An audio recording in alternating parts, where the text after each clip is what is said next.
നിരാശപ്പെടുത്തുന്ന ഒരുപാട് അനുഭവങ്ങൾ ജീവിതത്തിൽ കടന്നു വരുമ്പോൾ, മനസ്സിനെ വേദനിപ്പിക്കുന്ന ഒരുപാട് സംഭവങ്ങൾ കേൾക്കേണ്ടി വരുമ്പോൾ നമ്മൾ തളർന്നു പോകാറുണ്ട്.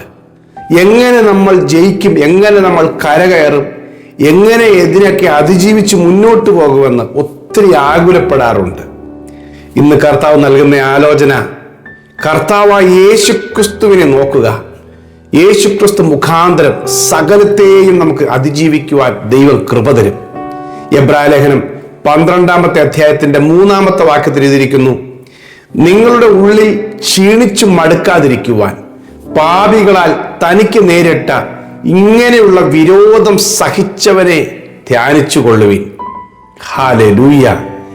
ഇങ്ങനെയുള്ള വിരോധം സഹിച്ചവനെ ധ്യാനിച്ചുകൊള്ളുവിൻ. ക്ഷീണിപ്പിക്കുന്ന, മടുപ്പിക്കുന്ന ഒരുപാട് സാഹചര്യങ്ങൾ നമ്മുടെ ജീവിതത്തിൽ കടന്നു വരും. പ്രാർത്ഥിക്കുന്നവരിൽ പോലും പലതരത്തിലുള്ള മടുപ്പുകൾ നേരിടും. മറുപടികൾ ലഭിക്കാതെ വരുമ്പോഴും, വിപരീതമായ പ്രതിസന്ധികൾ വീണ്ടും വർദ്ധിച്ചു വരുമ്പോഴൊക്കെയും നമുക്ക് ഒരുപാട് വേദനയും മടുപ്പും നമ്മുടെ ജീവിതത്തിൽ കടന്നു വരും. എന്നാൽ അതിനെ അതിജീവിക്കുവാൻ നാം നോക്കേണ്ടത് ക്രൂശിനെയാണ്, യേശുക്രിസ്തുവിനെയാണ്. വിരോധികളുടെ നടുവിൽ, പാപികളുടെ നടുവിൽ ഈ വിരോധം സഹിച്ച് മുന്നോട്ട് പോയി ജയിച്ച യേശുവിനെ നോക്കുക. ഹല്ലേലൂയ! 3 ദിവസം കല്ലറയിൽ കഴിയേണ്ടി വന്നു. പക്ഷേ അതുവരെ ഉണ്ടാക്കിയ കള്ളക്കഥകളും നുണക്കഥകളും അപവാദങ്ങളെയെല്ലാം തകർത്തുകൊണ്ട് ദൈവത്തിന്റെ ആത്മശക്തിയാൽ യേശു കല്ലറകളെ ഭേദിച്ച് ഗവൺമെന്റിന്റെ മുഴുവൻ കോടതിയുടെ മുഴുവൻ ശക്തികളെയും, ഗവൺമെന്റിന്റെ മുഴുവൻ ശക്തികളെയും തകർത്തുകൊണ്ട്, മരണശക്തിയെ തകർത്തുകൊണ്ട്, പാതാള ശക്തിയെ തകർത്തുകൊണ്ട്, അപവാദ ശക്തികളെ തകർത്തുകൊണ്ട്, യഹൂദന്മാരുടെ സകല പ്രതീക്ഷകളെയും തകർത്തുകൊണ്ട് യേശുക്രിസ്തു ഉയർത്തെഴുന്നേറ്റു. ഹല്ലേലൂയ! ആ ഉയർത്തെഴുന്നേറ്റവൻ ലോകത്തിന് കാട്ടിക്കൊടുക്കുന്ന പാഠം, സത്യത്തെ അടിച്ചമർത്താൻ കഴിയില്ല, നീതിയെയും ധാർമ്മികതയെയും അനീതി കൊണ്ടും അഴിമതി കൊണ്ടും ഒതുക്കാൻ കഴിയില്ല. ഒരു ദിവസം സത്യം ഉയർത്തെഴുന്നേൽക്കും. എല്ലാ കപടതകൾക്കും അഴിമതികൾക്കും മറുപടി പറഞ്ഞുകൊണ്ട് യേശുക്രിസ്തു ഉയർത്തെഴുന്നേറ്റു.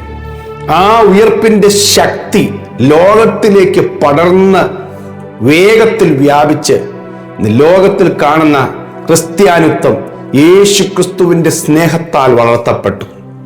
ഹല്ലേലൂയ! മടുപ്പിക്കുന്ന, ക്ഷീണിപ്പിക്കുന്ന ഒരുപാട് സാഹചര്യം ജീവിതത്തിൽ, ഒരുപാട് ക്രൂശീകരണങ്ങളും ഉപദ്രവങ്ങളും ചാട്ടവാറടികളും കല്ലറകളും ഒക്കെ ആയിരിക്കും നമ്മുടെ മുമ്പിൽ നിൽക്കുന്നത്. പക്ഷെ ഒരു ഉയർപ്പുണ്ട്, ഒരു 3-ാം നാളിന്റെ ഉയർപ്പുണ്ട്, ഒരു സ്വർഗാരോഹണമുണ്ട്. ഹല്ലേലൂയ! ആമേൻ! ദൈവത്തിന് വചനം തരുന്ന ധൈര്യവും പ്രത്യാശയും വലുതാണ്. അതിലേക്ക് നമ്മുടെ മനസ്സ് കൊണ്ടുവരണം. വിശ്വാസത്തിന്റെ നായകനും പൂർത്തി വരുത്തുന്നവനുമായി യേശുവിനെ നോക്കുക. തൻ്റെ മുമ്പിൽ വെച്ചിരുന്ന അപമാനത്തെ അവൻ അലക്ഷ്യമാക്കി. അവന്റെ മുമ്പിൽ വെച്ചിരുന്ന സന്തോഷം അവൻ ഓർത്തു. ദൈവം കൊടുക്കാൻ വെച്ചിരുന്ന സന്തോഷം ഓർത്തപ്പോൾ അപമാനങ്ങളെ അലക്ഷ്യമാക്കി ക്രൂശിനെ സഹിച്ചു. ഒടുവിൽ ദൈവസിംഹാസനത്തിന്റെ വലതുഭാഗത്തിരുന്നു. ഹല്ലേലൂയ! നമ്മുടെ അകത്ത് ക്ഷീണം വരാതെ, മടുപ്പ് വരാതിരിക്കുവാൻ യേശുവിനെ തന്നെ നോക്കണം. ഹല്ലേലൂയ! അതെ, കർത്താവിനെ നോക്കുന്നവർ ശക്തി പ്രാപിക്കും. യഹോവയെ കാത്തിരിക്കുന്നവർ ശക്തി പുതുക്കും. കഴുകന്മാരെ പോലെ ചിറകടിച്ചു കയറും. തളർന്നു പോകാതെ അവർ ഓടും, ക്ഷീണിച്ചു പോകാതെ നടക്കുമെന്ന് യെശയ്യാവിന്റെ പ്രവചനം 40-ാം അധ്യായം 30-ാം വാക്യത്തിൽ എഴുതിയിട്ടുണ്ട്. ഹല്ലേലൂയ!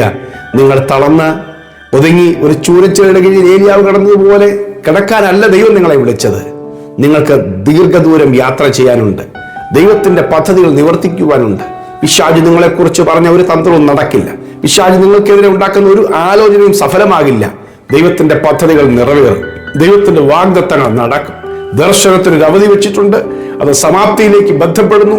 അത് വൈകിയാലും അതിനായി കാത്തിരിക്കുക. അത് വരും, നിശ്ചയം, താമസിക്കുകയില്ല. എന്റെ നീതിമാൻ വിശ്വാസത്താൽ ജീവിച്ചിരിക്കും. ഹല്ലേലൂയ! കർത്താവായ യേശുക്രിസ്തു മുഖാന്തരം നമുക്ക് ജയം നൽകുന്ന ദൈവത്തിന് സ്തോത്രം. ഏത് പ്രശ്നത്തിനും യേശുക്രിസ്തു മുഖാന്തരം ജയമുണ്ട്. പരാജയപ്പെടും, ഇനി മുന്നോട്ട് പോകില്ലെന്നൊക്കെ പിശാച് വാദിക്കുമ്പോഴും ശത്രു മാറിയെന്ന് പറയുമ്പോഴും ഇല്ല, യേശുക്രിസ്തു മുഖാന്തരം എനിക്ക് ജയമുണ്ട്. ഞാൻ എൻ്റെ കഴിവിൽ ആശ്രയിക്കുന്നില്ല, ഞാൻ എൻ്റെ യോഗ്യതയിലും ഞാൻ എൻ്റെ സ്വാധീനങ്ങളിലും ഞാൻ എൻ്റെ സ്വയത്തിലും ആശ്രയിക്കുന്നില്ല. കർത്താവ് യേശുക്രിസ്തുവിൽ വിശ്വസിക്കുന്നു, യേശുവിൻ്റെ നാമത്തിൽ ഞാൻ ആശ്രയിക്കുന്നു, യേശുക്രിസ്തു മുഖാന്തരം എനിക്ക് ജയമുണ്ട്. ഹല്ലേലൂയ. യേശുവിനെ ശ്രദ്ധിച്ചു നോക്കണമെന്നാണ് എബ്രായ ലേഖനം 3:1 പറയുന്നത്. ഈ വിശ്വാസ ജീവിതത്തിൽ ഒരുപാട് പ്രതികൂലങ്ങളും പ്രശ്നങ്ങളും വേദനകളും കടന്നു വരും. യേശുവിനെ ശ്രദ്ധിച്ചു നോക്കണം. നമ്മൾ വാഗ്ദത്തത്തിലേക്ക് എത്താൻ സാധ്യതയില്ലെന്ന് ചിന്തിക്കുന്ന ഒരുപാട് സാഹചര്യങ്ങൾ നമ്മുടെ ജീവിതത്തിൽ കടന്നു വരും. സാഹചര്യത്തിന്റെ ജീവിതത്തിൽ കടന്നു വന്നതുപോലെ. എന്നാലും യേശുവിനെ ശ്രദ്ധിച്ചു നോക്കണം. നമുക്ക് ഓവർകം ചെയ്യാൻ കഴിയും. ഹല്ലേലൂയ. ദൈവം യേശുവിനെ ഏറ്റവും ഉയർത്തി. യേശു ഏറ്റവും അധികം താണു. സകലത്തിനും ലാക്കും കാരണഭൂതനുമായ കർത്താവായ യേശു എത്രയും താഴ്ത്തപ്പെടാമോ അത്രയും താണു കൊടുത്തു.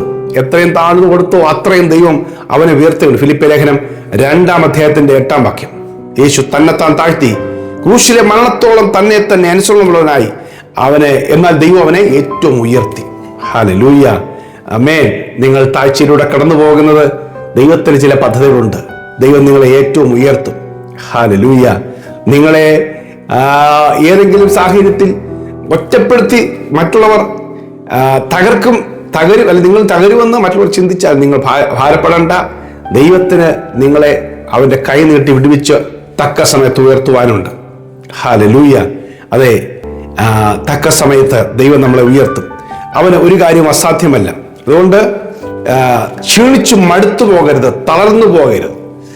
ഹല്ലേലൂയ. തളർന്നു പോകരുത്. ആമേൻ. ഓടുന്നതിൽ, നന്മ ചെയ്യുന്നതിൽ, കർത്താവിന് വേണ്ടി ജീവിക്കുന്നതിൽ തളർന്നു പോകരുത്. ദൈവം നിങ്ങളെ തക്ക സമയത്ത് മാനിച്ചിരിക്കും. ഞാൻ നിങ്ങൾക്കുള്ളിൽ പ്രാർത്ഥിക്കാം.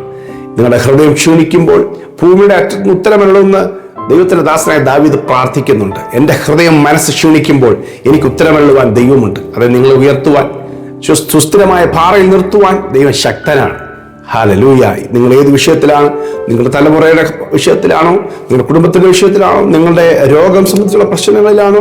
കടഭാരവും ഞെരുക്കും സാമ്പത്തികമുള്ള പ്രശ്നങ്ങളിലാണോ നിങ്ങൾ ആകുലപ്പെടുന്നത്? അവിടെയെല്ലാം ദൈവം നിങ്ങളെ വിടുവിക്കുവാൻ ആഗ്രഹിക്കുന്നുണ്ട്. നിങ്ങൾ മടുത്തു പോകരുത്, തളർന്നു പോകരുത്. തളർന്ന കൈയും കൊഴിഞ്ഞ മുഴങ്കാലും നിവർത്തുന്ന ദൈവം നിങ്ങൾക്ക് വേണ്ടി വലിയ കാര്യങ്ങളെ ചെയ്യും. ഞാൻ നിങ്ങൾക്ക് വേണ്ടി പ്രാർത്ഥിക്കാം. പ്രിയ കർത്താവേ, ഈ വചനം കേൾക്കുന്ന എൻ്റെ പ്രിയപ്പെട്ടവരുടെ ഹൃദയം തളർന്നു പോകാതെ, മനസ്സ് മടുത്തു പോകാതെ, ധൈര്യത്തോടെ സത്യത്തിനു വേണ്ടി, നീതിക്ക് വേണ്ടി, ദൈവത്തിനും ദൈവവചനത്തിനും വേണ്ടി നിൽപ്പാൻ സഹായിക്കണം. കർത്താവ് തക്ക സമയത്ത് ഈ മക്കളെ ഉയർത്തണം. അവരുടെ വഴികളെ ദൈവം തുറക്കണം. യേശുവിൻ്റെ നാമത്തിൽ അസത്യവും അനീതിയും നിന്റെ മക്കളുടെ മേൽ വാഴുവാൻ അനുവദിക്കരുത്. നീതിയും കർത്താവെ, നന്മകളും ഉയർച്ചകളും ശ്രേഷ്ഠതകളും സ്വർഗീയമായ അനുഗ്രഹങ്ങളും എല്ലാം ഈ മക്കളുടെ മേൽ കടന്നു വരട്ടെ. അതിനെതിരെ നിൽക്കുന്ന സകല ശക്തികളും മാറിപ്പോകട്ടെ. യേശുവിൻ്റെ നാമത്തിൽ വെളിച്ചം ഇരുളിൽ പ്രകാശിക്കുന്നു. ഇരുളും അതിനെ പിടിച്ചടക്കിയില്ല.